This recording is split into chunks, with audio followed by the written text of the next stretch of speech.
Hello everyone. इस video में हम ट्रांसफार्मर के बारे में पढ़ेंगे।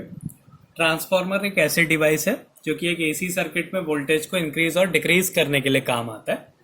तो it is a device used in AC circuit which can increase और डिक्रीज द वोल्टेज।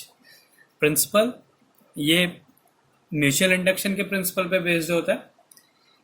अगर एक कॉइल में मैग्नेटिक फ्लक्स चेंज हो तो उससे लिंक दूसरी जो उसके पास में जो दूसरी कॉइल है उस पर अगर मैग्नेटिक फील्ड में चेंज हो रहा है, उससे लिंक होने वाला फ्लक्स में चेंज हो रहा है, तो उसमें एक इंड्यूस्ड ईएमएफ बन जाता है। ये म्यूचुअल इंडक्शन है और ये इसी प्रिंसिपल पे बेस्ड होता है। सो प्रिंसिपल क्या है? It is based on the principle of mutual induction. अब डिस्क्रिप्शन और डायग्राम क्या है? A transformer consist of two sets of coils. दो कॉइल्स होती हैं, दो सेट होते हैं। एक प्राइमरी कॉइल्स होती है और एक सेकेंडरी कॉइल्स होती हैं। इसमें इंसुलेटेड फ्रॉम ईच अदर, एक दूसरे से इंसुलेटेड होती हैं। They are wound on a soft iron core. ये आयरन कोर है, ये वाला, ये आयरन कोर है।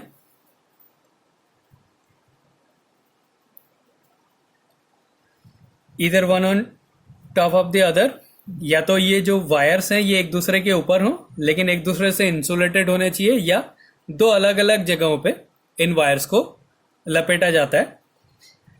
Either one on the top of the other as in figure 1 or on separate limbs of the core as in figure B.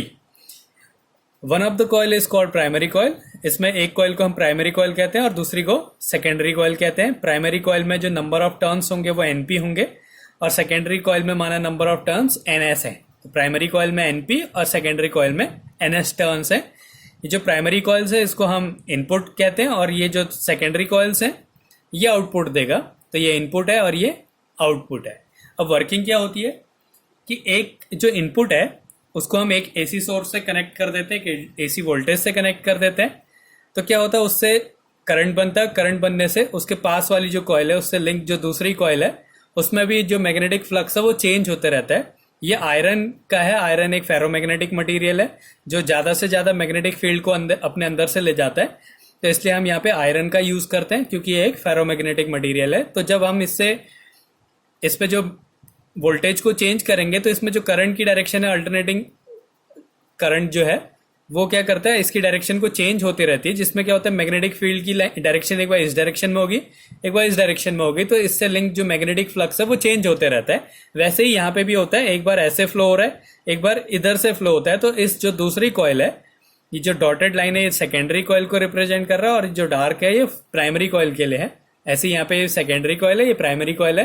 तो primary coil में alternating current के कारण क्या होता है, सेकेंडरी कॉइल में मैग्नेटिक फ्लक्स चेंज होता है जिसके कारण इसमें एक इंड्यूस्ड ईएमएफ बन जाता है, एक वोल्टेज बन जाता है। When an alternating voltage is applied to the primary, the resulting current produces an alternating magnetic flux which links to the secondary and induces an EMF in it, जिसके कारण क्या होता है, इसमें इंड्यूस्ड ईएमएफ बन जाता है। और यहाँ पे हम आयरन का यूज करते हैं क्योंकि उसमें ज्यादा से ज्यादा मैग्नेटिक फील्ड लाइंस जाती हैं। अब इसकी कैलकुलेशन क्या है, ये जो अब हम क्या करते हैं, ट्रांसफार्मर से वोल्टेज को इंक्रीज या डिक्रीज कर सकते हैं जो कि डिपेंड करता है इनके नंबर ऑफ टर्न्स पे। तो अब इसकी कैलकुलेशन देखेंगे। अब हम ये कंसीडर कर रहे हैं कि जो कॉइल्स में जो चेंज हो रहा है, जो कॉइल्स हैं उसमें जो मैग्नेटिक फील्ड में जो चेंज हो रहा है, एक कॉइल से दूसरे में जो मैग्नेटिक फील्ड लाइंस जा रही है वो सेम है। मतलब जो मैग्नेटिक फ्लक्स में चेंज हो रहा है हम ये मान रहे हैं कि दोनों में सेम है। तो let at any instant EMF in the primary coil, माना जो प्राइमरी कॉइल है उसका ईएमएफ देख रहे हैं। Let at any instant EMF in the primary coil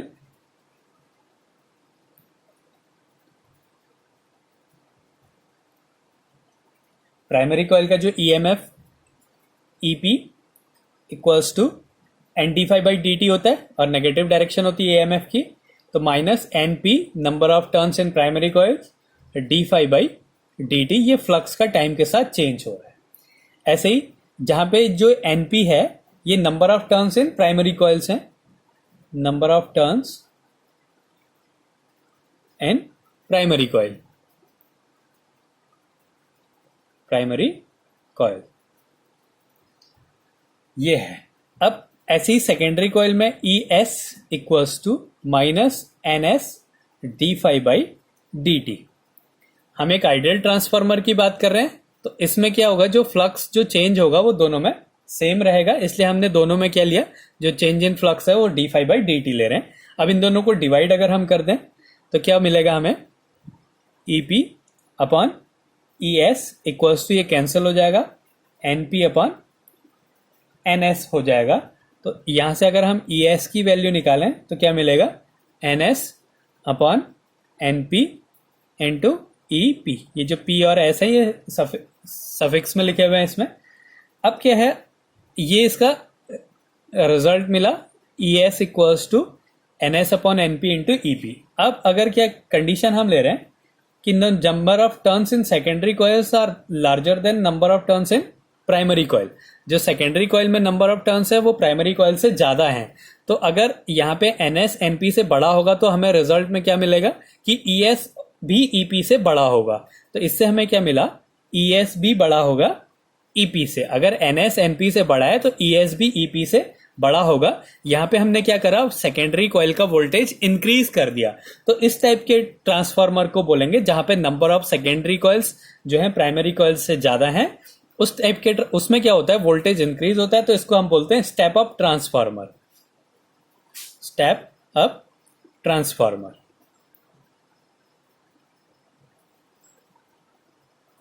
तो ये होता है स्टेप अप ट्रांसफार्मर। अगर जो सेकेंडरी कॉइल में number of turns primary coil से कम है, यहाँ पे सेकेंडरी कॉइल्स में ज्यादा, जो सेकेंडरी कॉइल्स में नंबर ऑफ टर्न्स थे वो ज्यादा थे प्राइमरी से। अब अगर कम हो तो क्या मिलेगा, जो ई एस है वो भी कम आएगा ई पी से। अब हमने क्या करा, यहाँ पे वोल्टेज को डिक्रीज कर दिया। तो ऐसे ट्रांसफार्मर को बोलते हैं step down transformer. Step down transformer.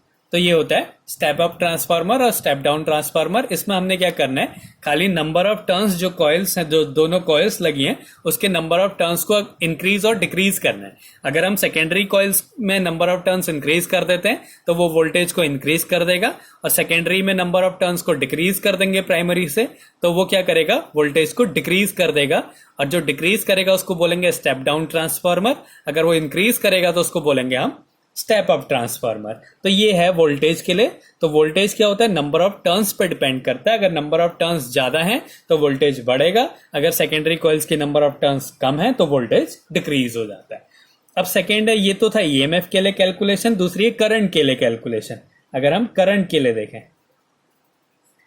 तो एनर्जी क्या होती है इसमें, कंजर्व रहेगी। तो according to conservation of energy, according to conservation of energy, energy क्या होता है, P equals to P I या ई आई होगा। तो प्राइमरी कॉइल की एनर्जी सेकेंडरी कॉइल की एनर्जी के इक्वल होगी। तो ई पी आई पी, ये प्राइमरी का वोल्टेज हो गया, ये करंट, तो इसकी मल्टीप्लाई करेंगे तो पावर या एनर्जी हो गई, equals to E S I S हो गया। तो यहां से अगर हम I S upon I P की वैल्यू निकालें, I S upon I P equals to क्या मिलेगा हमें, E P upon E S. और E P upon E S की वैल्यू क्या है, N P upon N S के इक्वल है। तो जो E P upon E S है ये किसके इक्वल है, N P upon N S के। तो इसलिए हमें क्या मिला, जो I S upon I P है वो किसके इक्वल होगा, N P upon N S की वैल्यू इक्वल होगा, E P upon E S की value N P upon N S है, तो इसकी जगह हमने N P upon N S रख दिया। तो I S upon I P की वैल्यू क्या आ गई, N P upon N S आ गया। तो इसमें फिर से वही कंडीशंस लेंगे हम। अगर सेकेंडरी कॉइल्स में नंबर ऑफ टर्न्स ज्यादा है प्राइमरी कॉइल से, तो इसमें क्या मिलेगा, उल्टा हो जाएगा, क्योंकि करंट जो है वो इनवर्सली प्रोपोर्शनल है नंबर ऑफ टर्न्स से। तो अगर हम सेकेंडरी के नंबर ऑफ टर्न्स बढ़ा दे रहे हैं सेकेंडरी कॉइल की, तो करंट क्या हो जाएगा, डिक्रीज हो जाएगा। तो जो सेकेंडरी कॉइल में जो करंट है वो प्राइमरी कॉइल से कम होगा।